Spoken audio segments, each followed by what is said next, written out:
민족의 새벽을 꿈꾸는 자, 그래서 첫날 우리가 말씀을 보았습니다.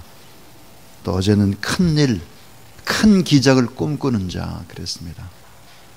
오늘은 이제 선한 일을 꿈꾸는 자입니다. 자, 꿈꾸는 자에게는 놀라운 기적과 함께 상상할 수 없는 변화의 하나님의 은혜나 하나님의 능력들을 경험할 수밖에 없죠. 2002년도입니다. 18년 전의 얘기인데요. 18년 전에 저희 교회도 꿈을 꾸었습니다. 그것은 성전을 이전하는 그런 꿈입니다. 어떻게 하면 성전을 건축할까, 성전을 이전할까 그런 꿈을 꾸면서 느헤미야서를 쭉 1장부터 강해를 시작하고 또 기도를 했죠. 그리고는 이제 문정동으로 성전을 이전하게 되는데 도저히 불가능한 일입니다. 왜냐하면 모든 물질을 다 합쳐봐야, 전세금이니 뭐 다 합쳐봐야 2억 8,500만 원밖에 없었기 때문에 이 성전 25억을 계약을 하고 중도금을 치르고 잔금을 낸다라고 하는 것은 불가능한 것입니다. 자, 2003년 8월 4일입니다. 2003년 8월 4일 날 오후에 계약을 했죠. 2억 5천을 주고 계약을 했습니다. 그래서 중도금을 이제 2003년 중도금을 5억을 치르고요. 잔금을 언제 치렀느냐? 9월 25일에 등기 이전까지 하면서 잔금을 치렀습니다. 이 시간이 얼마나 걸렸을까? 딱 52일입니다. 8월 4일 오후에 계약을 완료하고 9월 25일 목요일 날 잔금까지 다 지불을 하고 등기 이전을 했으니까요. 꼭 52일이 걸렸습니다. 참 여러분 이상하지 않습니까? 느헤미야가 성벽을 건축한 것이 꼭 52일 만입니다. 52일. 그러니까 52일 동안 우리가 하나님 앞에 눈물로 기도하고 준비하고 52일 동안 온 힘을 기울이게 되면 우리 앞에도 놀라운 기적이 가능하다라고 하는 이런 경험들을 목회하면서 하게 되고, 그래서 눈앞에 보이는 것을 가지고 자꾸 계산을 하고 이렇게 해가지고는 하나님의 기적을 절대로 경험할 수 없습니다. 믿고 기도하고 믿음으로 나가는 그런 여러분 되길 주의 이름으로 축원합니다. 주사랑교회라고 하는 것은 그런 기적의 교회입니다. 이 교회가 어떻게 이 건물을 얻고 지금까지 가능했을까? 그것은 몇 가지의 원리가 있습니다. 그 하나가 선교입니다. 저희가 교회를 처음으로 세우고 쭉 지금까지 오면서 했던 것이 뭐냐면, 우리는 복음을 증거하는 일에 온 힘을 기울이겠습니다. 복음을. 그리고 사람을 잘 훈련해서 계속해서 내보내는 일들, 이런 일들에 집중을 하겠습니다. 성전 건축이나 이런 부분들은 우리가 할 수 있는 것이 아니기 때문에 하나님이 더 물어주셔야지 우리가 할 수는 없습니다. 그리고 또 하나 우리가 한 일이 있습니다. 그것은 바로 천사 회복 기도, 1000시간씩 기도한 것입니다. 1000시간씩 계속해서 1000시간씩 기도했죠. 계약금, 중도금, 완금을 지불하는데 꼭 52일이 걸렸다. 돈은 2억 8,500이 전부인데 25억이라고 하는 이 건물, 이거를 다 등기 이전했을 뿐만 아니라 문제는 뭡니까? 리모델링을 해야 되는 거예요. 전부 다. 거기에 돈이 또 들어가죠. 생각해 보면 느헤미야의 이 말씀을 꿈꾸고 또 기도하고 그리고 할 수 있다, 우리 믿음으로 하자 해서 실행을 했을 때 결국 눈앞에 이 건물이 나타나게 된 것이죠. 오늘 그 증인들이 여기 여러분이 계시죠. 오늘 저는 민족의 새벽을 꿈꾸는 자, 여러분 꿈꾸는 자라는 말만 해요. 민족의 새벽을 큰일, 큰 기적을, 선한 일을 꿈꿔야 되는 거예요. 느헤미야가 꿈꿨기 때문에 도저히 불가능한 일 52일 만에 끝낼 수 있었다는 거죠. 주사랑교회 마찬가지예요. 저희 교회를 그냥 건물로 보거나 사람 수로 봐서는 안 됩니다. 저희 교회를. 오늘 이 본문의 말씀을 잘 한번 또 들여다보시죠. 느헤미야는 민족 존망의 위기, 역사가 암울한 때, 희망이 전혀 보이지 않을 그때 하나님의 뜻을 깨닫습니다. 다시 말하면 하나님의 마음, 그리고 꿈꾸기 시작하는 것이죠. 그런 영적 부흥운동, 성벽 건축운동을 통해서 민족의 밤을 새벽으로 바꿔놓은 꿈을 꿉니다. 페르시아 제국의 왕실의 안락한 자리에 앉아있을 그때, 자, 성벽 건축은 악한 세력에 의해서 이미 중지가 됐습니다. 이미. 그리고 페르시아 제국에서는 절대로 성벽 건축은 못한다, 이렇게 선언하고 문서화되었을 때죠. 근데 성벽은 파괴되고 성문은 불살라 버렸다는 소식을 접했을 때 느헤미야는 눈물로 금식을 했다 그랬어요. 4개월 동안. 신학자들의 얘기하면 100일 동안 금식하며 하늘에 계신 하나님을 찾았던 사람, 허물어지고 해파된 성벽을 건축하고자 자신의 보장된 미래를 포기한 것입니다. 하나님의 뜻을 이루기 위해서, 하나님이 주신 꿈을 위해서 자신의 보장된 미래를 던져버리고 하나님의 선한 일을 하려고 하나님 앞에 선택받고 온 몸과 마음을 바쳐서 그 일에 헌신했다 하는 것이죠. 하나님의 뜻을 따라 선한 일을 하려고 준비하고 있을 때 그때 일들을 오늘 본문은 기록을 하고 있습니다. 자, 엄청난 대역사를 하려고 하는데 어떤 일들이 벌어졌을까 하는 것입니다. 느헤미야 2장 18절 말씀입니다. 느헤미야 2장 18절. 또 저희에게 하나님의 선한 손이 나를 도우신 일과 왕이 내게 이른 말씀을 고하였더니 저희의 말이 일어나 건축하자 하고 모두 힘을 내요 이 선한 일을 하려 할 때 그랬습니다. 자, 성경은 이 느헤미야가 어떤 과정을 거쳐서 예루살렘에 도착했느냐라고 하는 것은 기록하지 않았습니다. 그런데 오늘 본문에 보니까 이미 도착했어요. 그래서 보니까 선한 일을 하자, 왕이 이렇게 우리를 도왔고 특별히 하나님의 손이 우리를 도왔다 그러니까 사람들이 마음을 모아서 성벽을 건축하자, 이렇게 뜻이 모아지는 얘기입니다.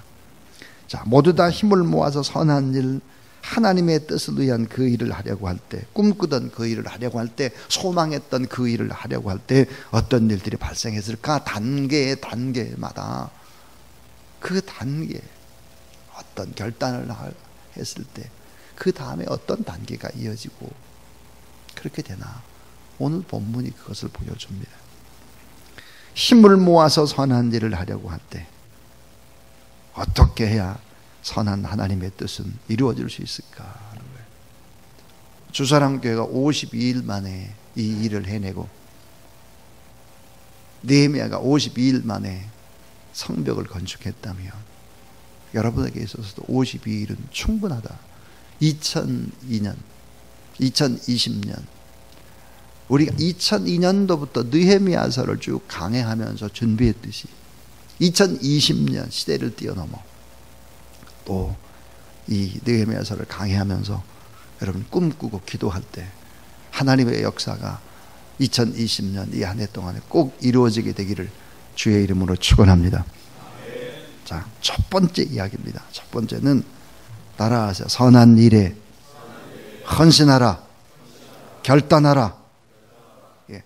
선한 일에 헌신하고 결단해야 하는 거예요. 먼 발치에서 구경하는 구경꾼들은 말이 많습니다. 구경꾼이 말이 많아요. 그러나 땀 흘리는 사람들은 말이 없지요. 땀 흘리지 않는 사람은 사실은 기적의 역사도 못 얻고 상급도 얻을 수가 없습니다. 예수님께서 행하셨던 가나 혼인잔치의 기적을 보면 요한복음 2장에 보면 누가 기적을 받느냐? 누가? 여러분 따라하세요. 물 떠온 하인들은 알더라. 물 떠온 하인만 아는 거예요. 물을 떠온 하인. 물 떠온 하인들은 물이 변해서 포도주가 되는 기적을 보는 것이죠. 52일이라고 하는 이 기간 동안 하나님 앞에 기도하고 헌신했던 사람들을 본 거죠. 교육학자들이 이렇게 말을 합니다. 선한 것, 좋은 것을 가르쳐주지 않으면 이미 나쁜 것을 받아들인 것이다. 여러분 오늘 좋은 하나님의 말씀을 받아들이지 않으면 여러분의 마음속에 나쁜 것을 이미 받아들인 것이다. 제가 하는 얘기가 아니고 교육학자들이 하는 얘기예요.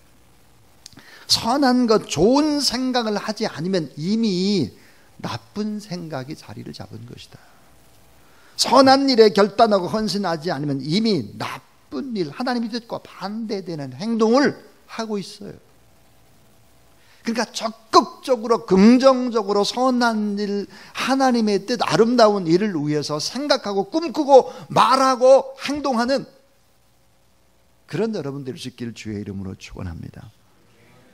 자, 선한 일, 주님의 일에 우리가 드리지 않는 시간, 나쁜 쪽으로 쓰여지고 있다는 것을 알아야 되고, 주님의 뜻을 위해 사용되지 않은 물질, 나쁜 쪽으로 사용되고 있습니다.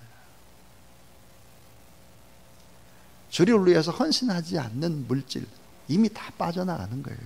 건강 다 빠져나가는 거예요. 세속의 일에 시간도 물질도 건강도 내가 가지고 있는 재능도 다 주를 위해서 귀한 것에 쓰여지지 않으면 다 이미 나쁜 것으로 빠져가고 있는 거죠. 느헤미야는 고국의 처참한 소식을 들었습니다. 그리고 100일 동안 금식하며 울며 하나님 앞에 기도하고 꿈꾸는 것입니다. 그리고는 왕에게 나가서 구하고 왕이 도저히 베풀 수 없는 그 은혜를 하나님이 베풀어서 결국은 엄청난 일을 하려 할 때 하나님의 선한 도움을 받아서 자기 목숨을 담보로 걸고 아닥사스다 왕 앞에 나가고, 그리고 참으로 어려운 성전 건축에 부탁을 했을 때 마음이 문을 열어서 성전 재건에 허락을 해줬고 모든 재료들을 또 줬고 안전 보증서까지 해줬죠. 자, 오늘 느헤미야 2장 11절, 내가 예루살렘에 이르러 거한 지 3일에 그랬습니다.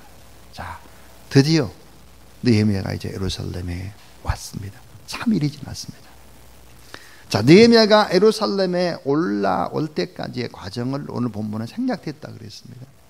그러나 페르시아 수산궁에서 예루살렘까지는 그 당시의 교통편으로 보면 2달 이상 걸렸을 것이다. 2달 이상. 주석자들의 공통된 의견입니다. 그러니까 느헤미야는 고난받기를 자처하고 희생하기를 자처한 사람이죠. 자, 잘 먹고 편히 살 수 있는 사람인데 그것을 포기합니다. 하나님의 뜻을 위해서 결단하고 헌신했죠. 선한 일을 위해서, 성벽 건축을 위해서, 그 사랑하는 민족 공동체의 회복을 위해서 하나님 앞에 헌신했다 하는 것입니다. 조사랑교회라는 이 교회도 어떻게 이 교회가 지금까지 선교사역을 끊임없이 할 수 있었을까? 그 헌신자들 때문입니다. 특별히 어떤 헌신자일까요? 기도의 헌신자죠. 기도의 헌신자, 또 물질의 헌신자, 몸으로 또 나가서 헌신하는 사람들, 이런 사람들이기 때문에 가능한 것이죠. 이미 우리가 하나님 앞에 기도를 하게 되면 기도하기 이전에 이미 응답을 준비하셨다. 우리 다니엘서에서 우리가 이미 알고 있습니다. 다니엘 10장 12절에 보니까 이렇게 말씀합니다. 다니엘아, 두려워하지 말라. 내가 깨달으려 하여 네 하나님 앞에 스스로 겸비케 하기로.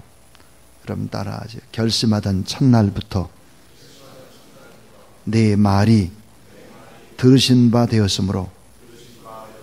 자, 결심하던 첫날부터 네가 마음속에 먼저 결심을 먹었을 때 그때 응답주기로 하나님이 작정을 했다는 거예요. 참 놀라운 얘기죠. 아, 내가 이렇게 해야 되겠구나.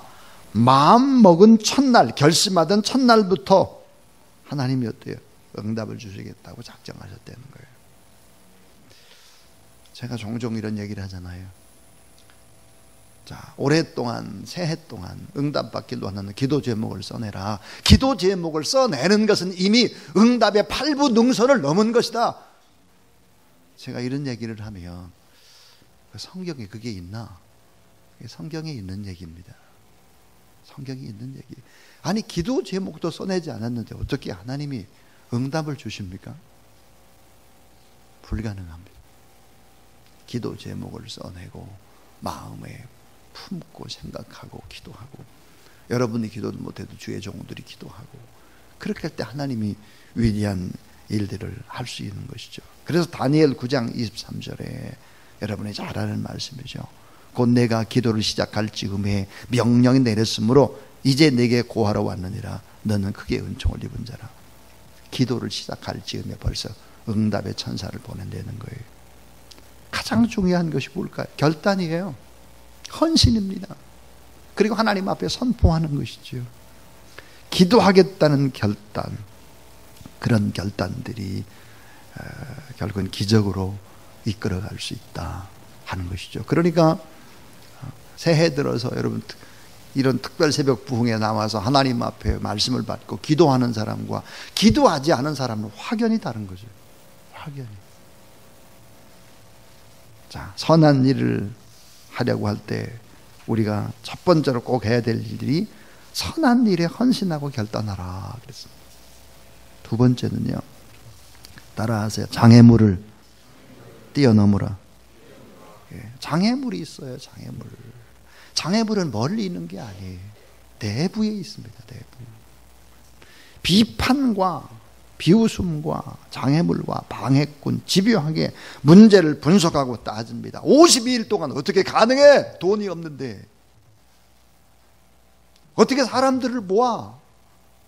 말도 안 되는 소리. 이런 소리들이 있는 거죠.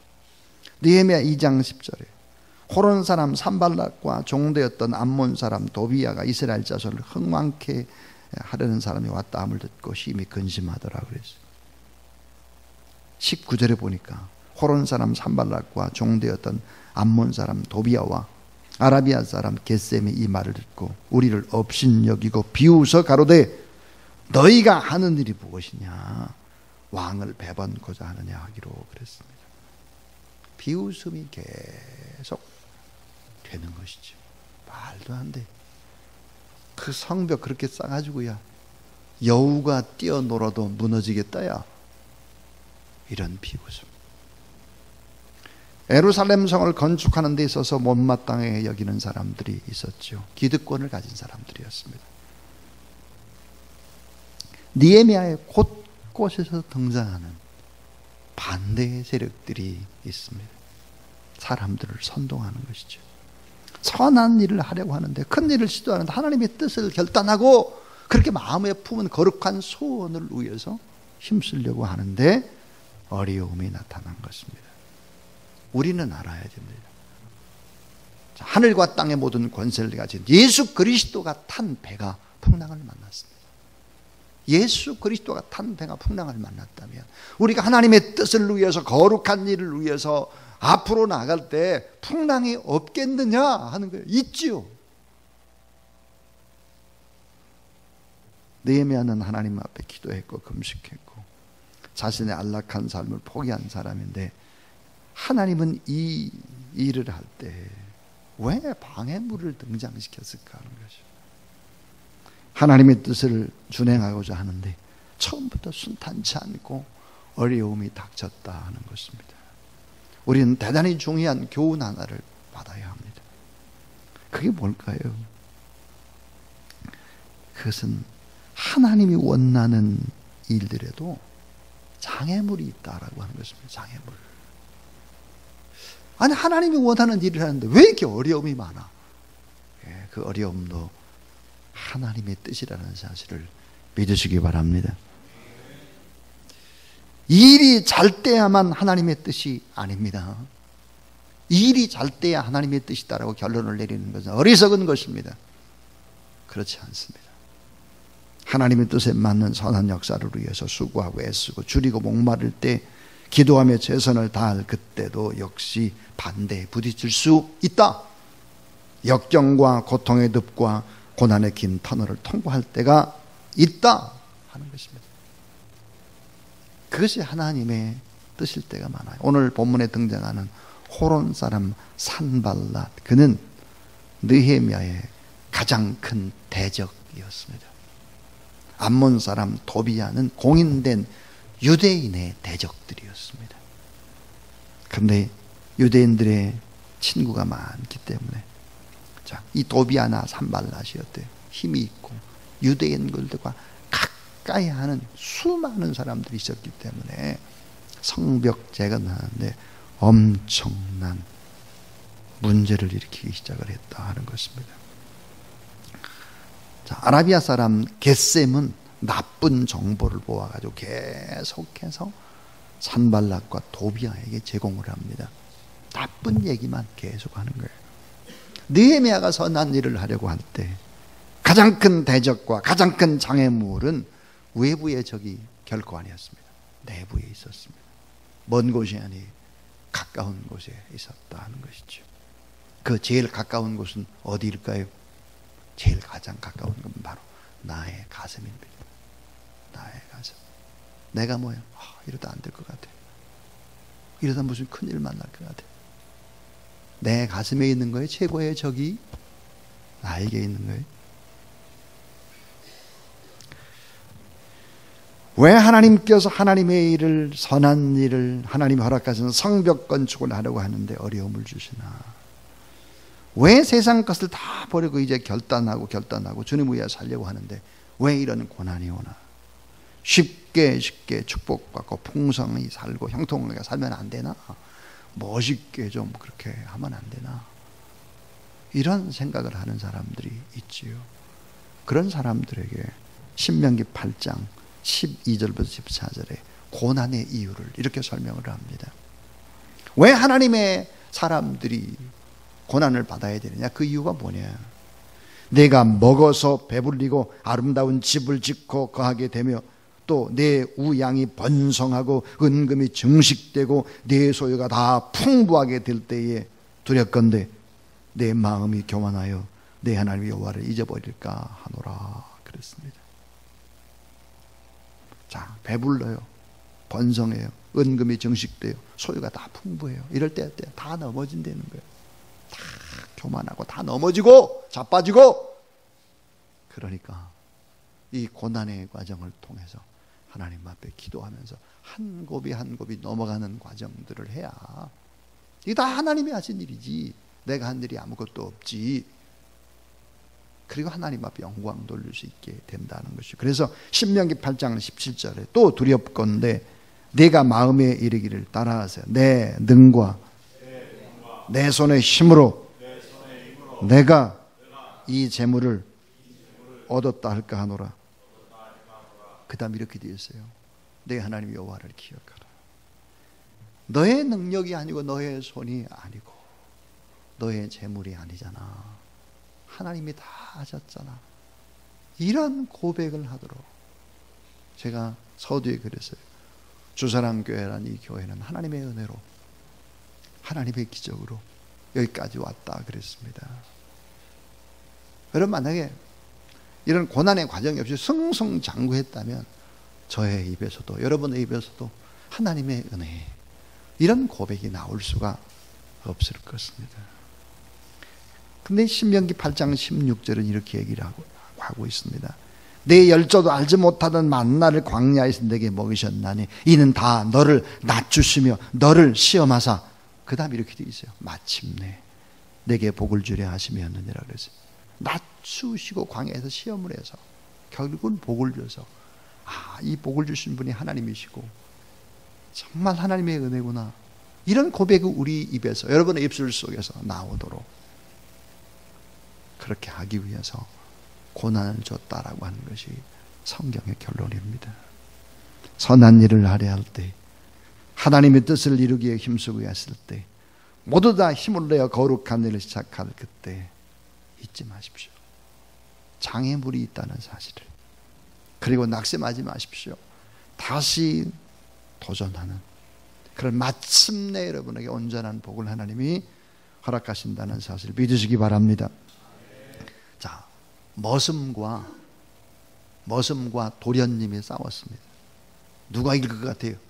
머슴과 도련님이 싸우면 누가 이기죠?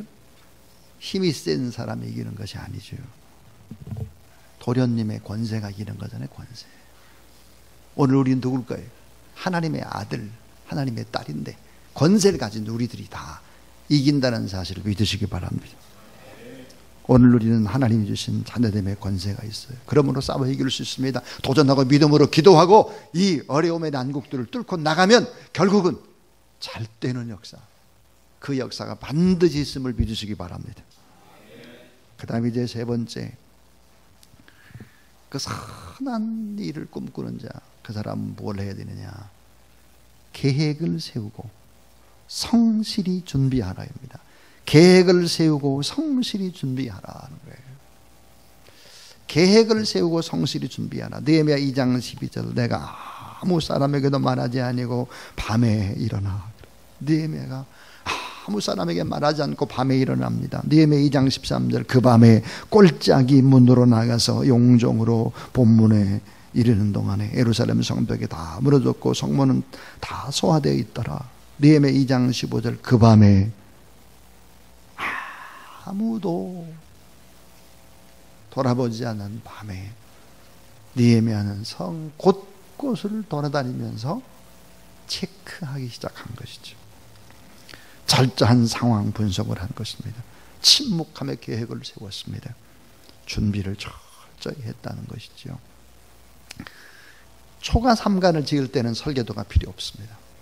그러나 아름다운 건물을 지으려면 철저한 지형조사와 설계, 이런 것들이 다 돼야 하는 것이죠. 그리고 모든 건축 재료들을 생각해야 하는 것입니다.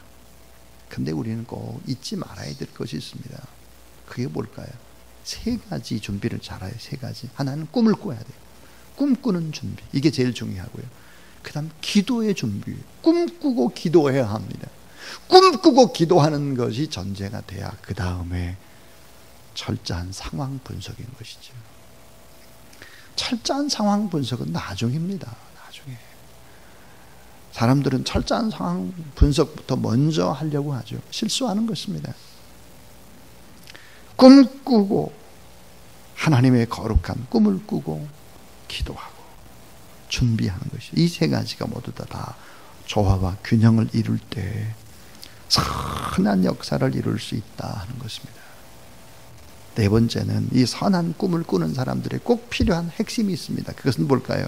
따라하세요. 긍정적인 언어로 도전하라.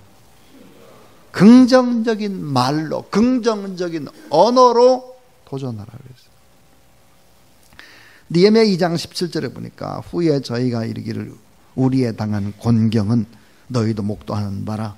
예루살렘이 황무하고 성문이 소화되었으니 자 예루살렘 성을 중건하여 다시 수치를 받게 하지 말자 그랬습니다. 현실의 안타까움은 다 눈으로 보는 거예요.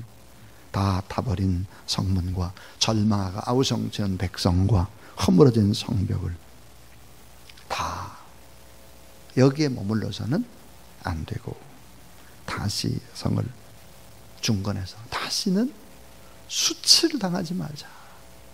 다시는 무너져서는 안 된다.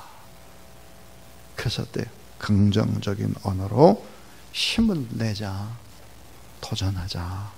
긍정적인 말로 느헤미야가 하고 있는 것이죠. 참 오늘 우리는 꼭 또 기억해야 될 것이 있습니다. 언어가 아주 속된 언어, 나쁜 언어, 거친 언어, 이런 언어를 쓰게 되면 그 언어를 쓴 사람이 결국은 어때요? 고통을 받게 된다는 사실을 알아야 합니다. 국민이 총격을 가해서 문재인을 죽인다니까 다른 나라 같으면 누가 저런 대통령을 살려주겠나? 문재인은 심장마비로 죽는다니까. 문재인의 목을 따야 한다. 문재인 저 X를 쳐내면 우리의 가정과 직장과 교회의 앞날이 열린다. 문재인 저 X를 끌어내 주시옵소서. 문재인은 하나님이 폐기 처분해 주옵소서. 독일 히틀러의 교훈을 삼아 빨갱이 국회의원들을 다 쳐내야 하고, 하나님 앞에 심지어는 이런 얘기를 하고 있어요. 하나님 까불면 하나님 나한테 주고. 여러분, 이런 속어를 써서는 안 됩니다. 진리를 선포하고 주의 거룩한 나라를 복음을 증거하는 사람의 입에서 이런 얘기들이 나오는 거죠. 이건 정말 결코 바람직스럽지 않다 하는 것이죠. 참 건강한 상식에 어긋나는 얘기를 계속하게 되면 무엇이 사라지기 시작하느냐? 하나님의 능력이 사라지는 거예요. 고귀한 십자가의 능력, 이것이 사라지는 것입니다. 도가 지나면 안 되는 것이죠. 참 마음이 안타깝습니다. 이런 언어를 사용해서는 사람의 마음을 하나로 묶을 수가 결코 없다는 것을 느헤미야를 통해서 배워야 하는 것입니다. 느헤미야. 우리는 다 알고 있습니다. 사회주의가 득세를 하게 되면 교회는 어려움을 당합니다. 그런 사회주의라고 하는 그 주의가 결국은 어때요? 교회를 파괴하는 것이죠. 지금 이런 흐름으로 가면 교회는 아주 어렵게 되어 있죠. 그래서 울분을 품고 그렇게 하는 것은 한편으로는 이해를 하지만, 이런 속된 언어를 쓰게 되면 결코 바람직스럽지 않다는 것을 알아야 합니다. 다른 방법으로 해도 하나님께서 충분히 할 수 있을 텐데요. 너무 안타깝습니다. 자, 저는 어떤 분을 공격하려는 사람이 결코 아닙니다. 성경이 얘기를 하려고 하는 것이죠. 따라하세요. 긍정적인 말로 도전하라. 현실의 안타까움, 다 타버린 성문과 절망하는 백성들, 허물어진 성벽, 우리나라 상황하고 같다고 할지라도 쓰는 언어는 달라야 한다. 쓰는 언어는 그렇게 해서는 안 된다. 따라하세요. 입술의 열매를 창조하는 나 여호와. 우리의 입술을 하나님이 창조할 텐데 그것도 거룩한 소원을 품은 좋은 언어여야 되는 거예요. 좋은 언어. 그래서 결국은 긍정적인 말의 선포가 중요하고, 여호수아와 갈렙의 말은 긍정적이죠. 다윗의 기도는 언제나 끝이 긍정적이에요. 요셉의 판단은 늘 언제나 긍정적이에요. 절대 긍정의 생각으로 선포해야 하는 것이죠. 2002 월드컵을 우리나라를 이끌었던 히딩크의 어록을 보면 부정적인 언어가 없습니다. 우리는 세계를 놀라게 할 것입니다. 우리는 16강을 넘어 그 이상도 가능합니다. 우리는 잘 준비하여 또 한 번의 벽을 넘을 것입니다. 저는 선수를 믿고 사랑합니다. 꿈이 현실로 변할 것입니다. 전부 다 긍정적인 언어예요. 이런 우리의 언어 자체가 뭐 어려워요, 힘들어요, 이런 얘기하지 말고 교회 안에 오면 긍정의 얘기, 좋은 얘기, 이런 얘기로 가득하게 되길 주의 이름으로 축원합니다. 마지막 결론은 이거예요. 따라서 하나님의 형통을 기대하라. 느헤미야 2장 20절에 보니까 내가 대답하여 가로되 하늘의 하나님이 우리로 형통케 하시리니 그랬습니다. 자, 하늘의 하나님이 우리를 형통케 한다. 그런데 그의 종 우리가 일어나 건축하려니와 오직 너희는 예루살렘에서 아무 기업도 없어요. 기업이 없어요. 없는 것 투성이에요. 그런데 하늘의 하나님이 형통케 하시리라. 하늘의 하나님을 기대하는 여러분 되기를 바랍니다.